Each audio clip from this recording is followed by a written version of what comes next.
Hello guys, welcome back to my YouTube channel. और जैसा कि मैंने बताया था कि आपको डेली एक लेक्चर मिलेगा, डेली एक वीडियो आपको मिलेगा इस यूट्यूब चैनल पे। तो कल हमने जैसा मैंने आपको बताया था कि अल्टरनेटर का या सिंक्रोनस मशीन का मैं क्रैश कोर्स स्टार्ट कर रहा हूँ फॉर गेट और ईएससी दोनों के लिए। याद रखिएगा, ये क्रैश कोर्स होगा, बहुत ज़्यादा डिटेल में नहीं जाएंगे हम उतनी ही चीज़ें पढ़ेंगे जिससे आपको क्वेश्चंस बन जाएं। राइट, अगर आपको शॉर्टेज ऑफ टाइम है तो आप ये लेक्चर देख सकते हो। सारी इंपॉर्टेंट चीज़ें मैं कवर करूंगा। तो कल मैंने अल्टरनेटर के बारे में बेसिक इन्फॉर्मेशन दिया था, और आज आज के इस लेक्चर में हम देखने वाले हैं वर्किंग ऑफ अल्टरनेटर। अल्टरनेटर काम कैसे करता है, अल्टरनेटर काम कैसे करता है का क्या मतलब है कि अल्टरनेटर में ईएमएफ कैसे इंड्यूस होता है। करेक्ट। तो चलिए, ये जो स्ट्रक्चर जैसा कि हेडिंग मैंने डाला हुआ है आप देख सकते हो, वर्किंग ऑफ अल्टरनेटर। और ये जो स्ट्रक्चर आप देख रहे हो इसे हम बोलते हैं स्टेटर, जैसा कि कल मैंने बताया था, आपको याद होगा। ये है स्टेटर। अब अल्टरनेटर में जो स्टेटर है, कल मैंने क्या बताया था कि उसमें थ्री फेज वाइंडिंग वाउंड करते हैं। तो मान लीजिए हम यहाँ पे कंडक्टर के फॉर्म में शो कर रहे हैं, जैसा कि मैंने कल लास्ट में बताया था। राइट, अगर आपने पहला वीडियो नहीं देखा तो पहले वो वीडियो देखिए, फिर इसको देखिए, तब आप लिंक समझ पाओगे। तो यहाँ पे हमने मान लिया कंडक्टर ए, ये है कंडक्टर ए डैश। पहले दो कंडक्टर को लेके मैं समझा देता हूँ, बाद में फिर तीन कंडक्टर को। मतलब अगर हम एक फेज की वाइंडिंग ले रहे हैं मतलब सिंगल फेज ईएमएफ इंड्यूस होगा। राइट, बट सबसे पहले आपको ये समझना जरूरी है कि ईएमएफ इंड्यूस कैसे हो रहा है। अब हमने दिखा दिया एक रोटर,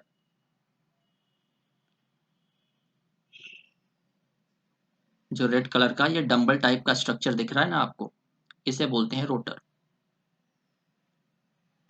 यहाँ पे नॉर्थ पोल, यहाँ पे साउथ पोल। अब मैंने कल आपको बता दिया था कि नॉर्थ और साउथ हमने इंड्यूस कैसे कराए। ठीक है। अब हम जानते हैं कि मटेरियल के अंदर जो फ्लक्स है वो साउथ से नॉर्थ जाती है। तो ये फ्लक्स की डायरेक्शन है, साउथ से नॉर्थ। मतलब यहां से फ्लक्स निकल रही है, करेक्ट, यहां से अंदर जाएगी। चलिए, अब हम लेते हैं कंडक्टर ए। कंडक्टर ए की बात करें तो take the example of conductor A.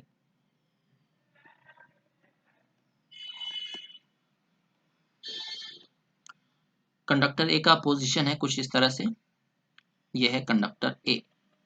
Right, अब अगर आप ध्यान से देखते हो तो कंडक्टर ए के पास जो फ्लक्स है उसका डायरेक्शन नॉर्थ पोल देखिए, जो फ्लक्स है उससे ऊपर की तरफ जा रही है, तो फ्लक्स का डायरेक्शन है अपवर्ड्स। ये डायरेक्शन है फ्लक्स का। अब मैंने आपको बताया था कि अल्टरनेटर के केस में या जनरेटर के केस में अगर हमें ईएमएफ इंड्यूस कराना है तो उसके रोटर को हम प्राइम मूवर से रोटेट कराते हैं।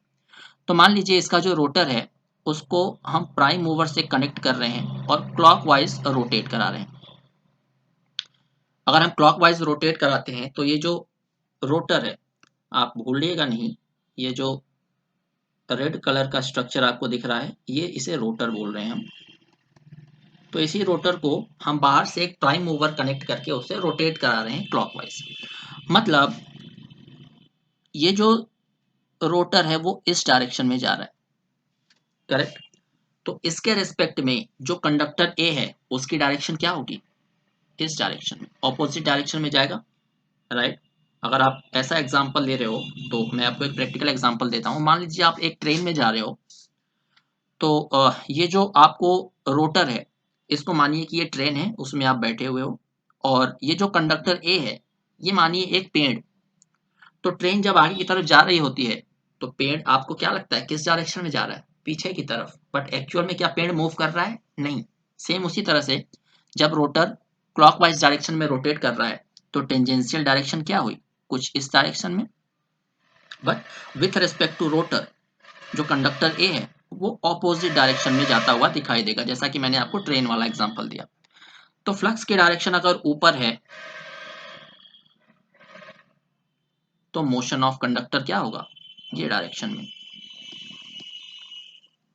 Motion of conductor. अब आप यहाँ पे आप लगा सकते हो Fleming's right hand rule. Fleming right hand rule क्या बोलता है बताइए, कल मैंने कराया था। फ्लेमिंग राइट हैंड रूल के अकॉर्डिंग जो फ्लक्स की डायरेक्शन है वो कौन सी उंगली शो करती है, फोर फिंगर,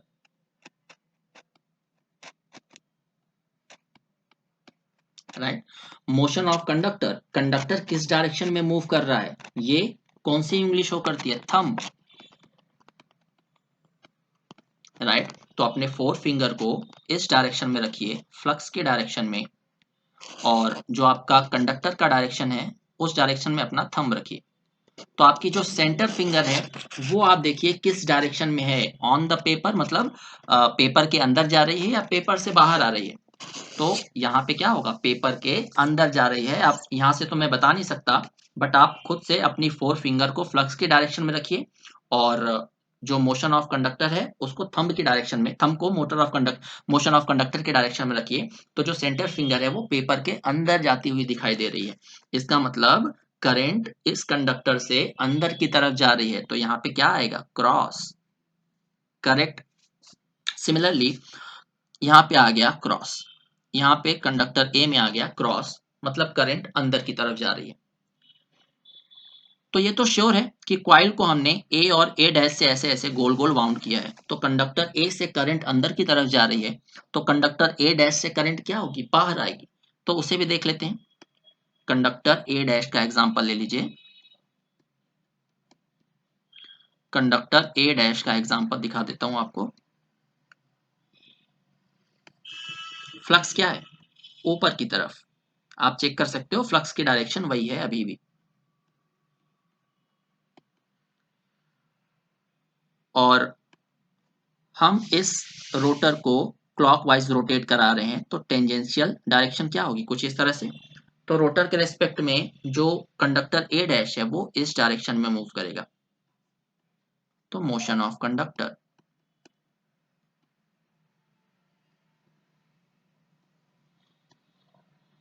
अब फ्लक्स की डायरेक्शन में अपनी फोर फिंगर रखिए, राइट, और motion of conductor, thumb, thumb आपका जो होगा मोशन ऑफ कंडक्टर की डायरेक्शन में होगा। तो आप अपना जो सेंटर फिंगर है उसको देखिए, वो पेपर के अंदर जा रहा है या पेपर के बाहर, ऑब्वियसली पेपर के बाहर आ रहा होगा, तो यहाँ पे आ जाएगा डॉट, करेक्ट। अब देखिए ए डैश में आ गया डॉट। अब कंडक्टर ए में करंट अंदर की तरफ जा रही है, कंडक्टर ए डैश में जो करंट है वो बाहर की तरफ आ रही है, राइट। तो मान लेते हैं कि ईएमएफ जो है वो ए डैश के कॉइल में कितना आ रहा है, प्लस ई, मान लीजिए प्लस ई आ रहा है।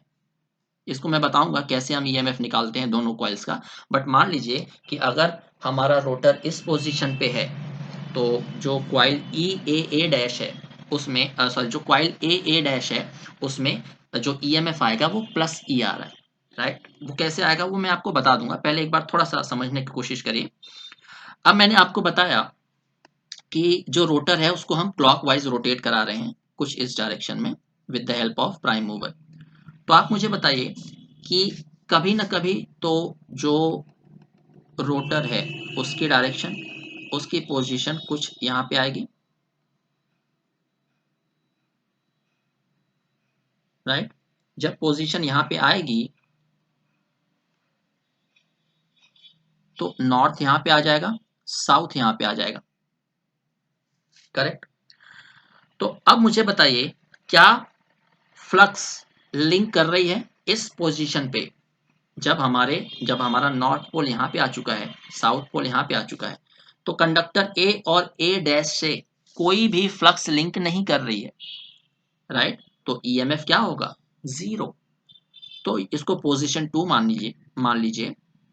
तो मैं आपको बता देता हूं, पोजीशन टू में जो ईएमएफ आया है वो क्या आया है, जीरो। पोजीशन टू का जो ईएमएफ है वो आया है जीरो। अब ये पोजीशन वन का मान लीजिए, पोजीशन वन में हमें कितना मिला था, प्लस ई। तो पोजीशन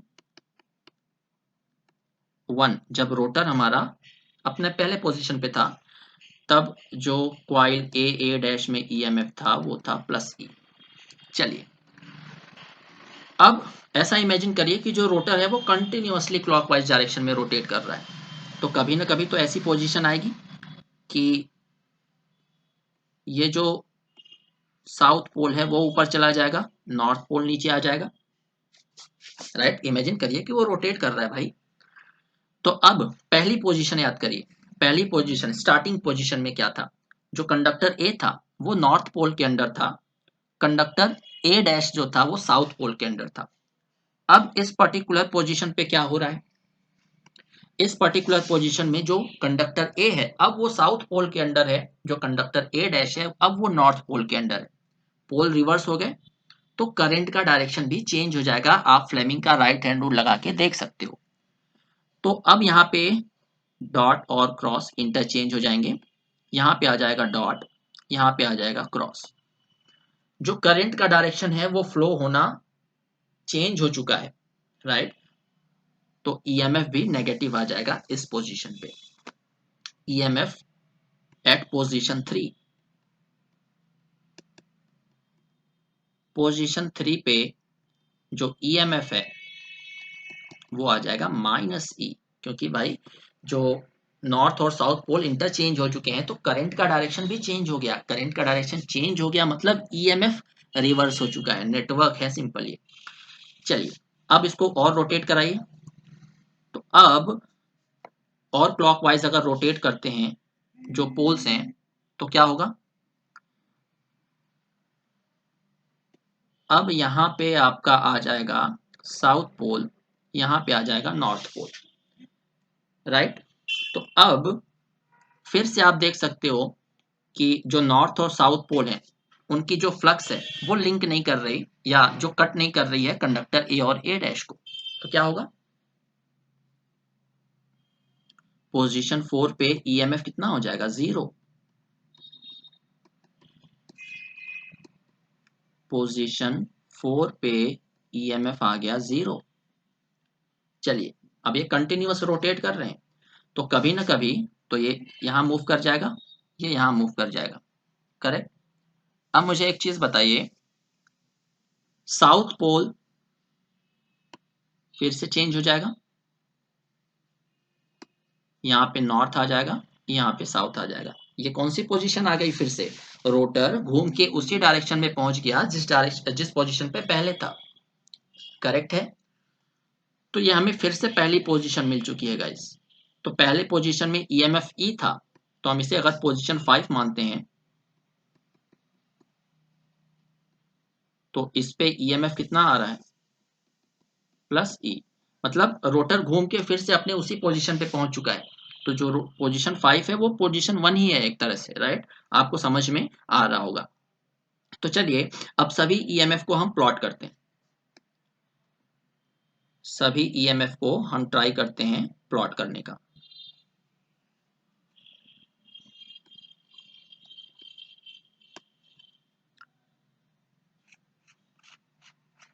मान लीजिए पोजीशन ये हमारा ईएमएफ है, राइट, क्वाइल ए डैश का मतलब ए फेज की वाइंडिंग का ईएमएफ।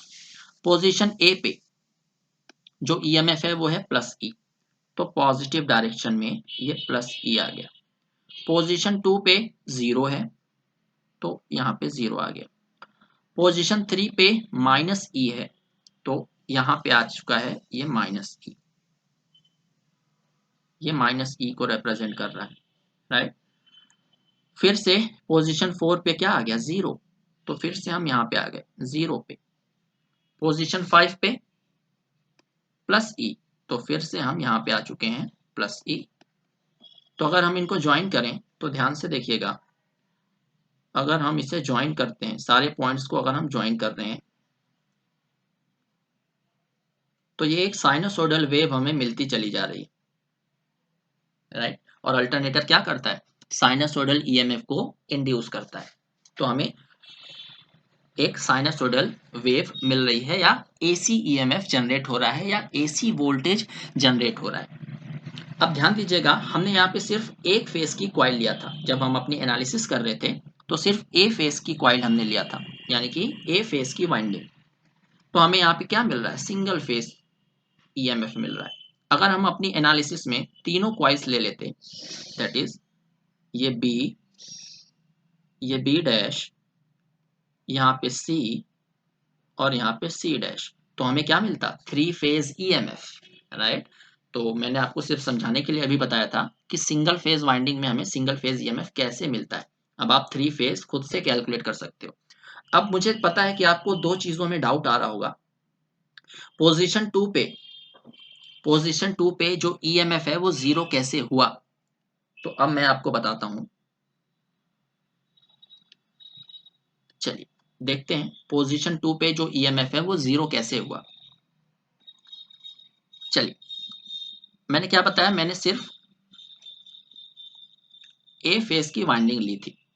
तो ए फेज की वाइंडिंग एक्चुअल में कैसे वाउंड होती है, याद करिए मैंने क्या बताया था कल, कुछ इस तरह से धागे जैसा लपेट दिया जाता है,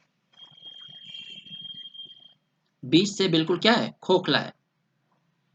और सेकेंड पोजीशन पे हमारे पोल की पोजीशन क्या है, वर्टिकल, राइट, नॉर्थ। अगर ध्यान से सुनिएगा, कॉन्सेप्ट बनाना जरूरी है, थोड़ा सा टाइम लग रहा है तो कोई प्रॉब्लम नहीं है, कॉन्सेप्ट पता होना चाहिए। स्टार्टिंग में जो हमारा रोटर था उसकी पोजीशन कुछ इस तरह से थी, मैं अलग से बना के बता देता हूँ। यहाँ पे नॉर्थ था, यहाँ पे साउथ। फिर मैंने बताया कि रोटर को हम क्लॉकवाइज रोटेट करा रहे हैं with the help of prime mover. तो कभी न कभी तो ऐसी पोजीशन आएगी कि रोटर इस पोजीशन पे तो आएगा ना भाई, क्योंकि ये क्लॉकवाइज रोटेट कर रहा है, राइट। ये नॉर्थ यहाँ पे आ जाएगा, ये साउथ यहाँ पे आ जाएगा। तो सेम यही पोजीशन तो है जब ईएमएफ जीरो मिल रहा है, कुछ इस तरह से। यही है हमारी पोजीशन रोटर की। ये है साउथ, ये है नॉर्थ। अगर आप ध्यान से देखो तो फ्लक्स हमेशा किस डायरेक्शन में जाती है, साउथ टू नॉर्थ।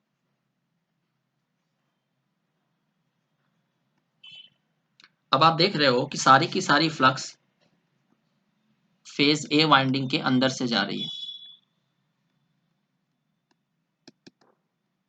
सारी की सारी फ्लक्स फेज ए वाइंडिंग के अंदर से पास हो रही है। तो अगर सारी की सारी फ्लक्स अंदर से पास हो गई, अगर इसको इमेजिन करिए क्वाइल कुछ इस तरह से, सामने से अगर हम देखें तो पूरी की पूरी फ्लक्स अंदर से जा रही है, तो कटिंग तो हो ही नहीं रही फ्लक्स की। फैराडे ने क्या बोला था कि जब तक कंडक्टर फ्लक्स को कट नहीं करेगा तब तक उसमें ईएमएफ नहीं होगा। तो सारी की सारी फ्लक्स अंदर से जा रही है, तो फ्लक्स तो कट ही नहीं हो रहा, सब अंदर से पास हो रही है। इसीलिए इस पोजीशन पे जो ईएमएफ था वो क्या था, जीरो, राइट। तो आई होप आपको समझ में आ गया होगा कि जो ईएमएफ है वो इंड्यूस कैसे हुआ। प्लस अब आप देख लीजिए कि हमने ईएमएफ ई कैसे लिया, राइट। तो चलिए, मैंने दो कंडक्टर माना था,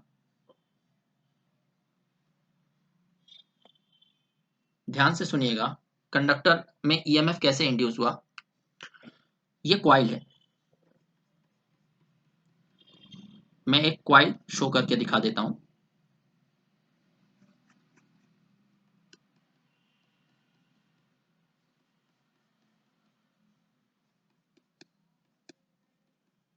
कुछ इसी तरह से हम माउंट करते हैं क्वाइल को।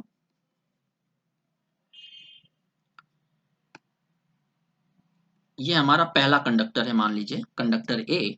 तो हमने मान लिया कि कुछ भी ईएमएफ यहाँ पे E/2 इंड्यूस हो रहा है, प्लस माइनस। ये कंडक्टर ए है, राइट। ये है कंडक्टर ए। कंडक्टर ए किसके अंडर है, चेक करिए। कंडक्टर ए जो है नॉर्थ पोल के अंडर है। कंडक्टर ए है आपका नॉर्थ पोल के अंडर, करेक्ट।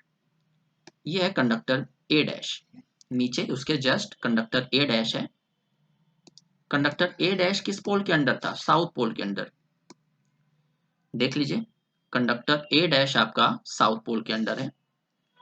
तो अगर आपने पढ़ा होगा कि अगर नॉर्थ पोल के अंडर जो कंडक्टर है उसमें प्लस माइनस E/2 ईएमएफ है, तो साउथ पोल के अंदर पोलैरिटी रिवर्स हो जाती है, ये माइनस प्लस E/2, राइट। तो हमें इसके अक्रॉस, ये जो आपको टर्मिनल दिख रहा है इसके अक्रॉस टोटल ईएमएफ चाहिए। तो अगर हम केवीएल लगाते हैं, तो इस टर्मिनल पे हमें टोटल ईएमएफ कितना मिलता है, ई। करेक्ट। तो उसी तरह से ये जो क्वाइल हमने वाउंड किया था ए और ए डैश, राइट, जिसको हमने कुछ इस तरह से शो किया हुआ है यहाँ पे, ए और ए डैश, इसमें इस पोजीशन पे ईएमएफ ई मिला हमें, तो इसीलिए पोजीशन फर्स्ट पे ईएमएफ ई मिला। आई होप आपको ये जो डाउट है ये क्लियर हो गया होगा। तो अभी वर्किंग ऑफ जनरेटर मैंने आपको पूरा अच्छे से एक्सप्लेन किया है। अब जो नेक्स्ट वीडियो आएगा, मैंने बताया था कि डेली आपको एक वीडियो मिलेगा, नेक्स्ट वीडियो में हम वर्किंग ऑफ मोटर पढ़ेंगे, राइट। तो एक चीज़ और देख लीजिए, मैं अनअकैडमी पे लाइव पढ़ा रहा हूँ, तो अगर आपको कॉम्प्रहेंसिव कोर्स मेरे अटेंड करने हैं तो आप अनअकैडमी प्लस ज्वाइन कर सकते हो, ताकि आपका थॉरली पूरा सब्जेक्ट हो जाए। तो मैं मेजरमेंट, नेटवर्क और मशीन पढ़ा रहा हूँ, और अगर आपको क्लासेट अटेंड करनी है तो आप मुझे कांटेक्ट कर सकते हैं 9981479724। इस नंबर पे आप मुझे कांटेक्ट कर सकते हो अगर आपको बाकी की इंफॉर्मेशन चाहिए, right. So thank you very much. चलिए मिलते हैं हम अपने नेक्स्ट वीडियो में।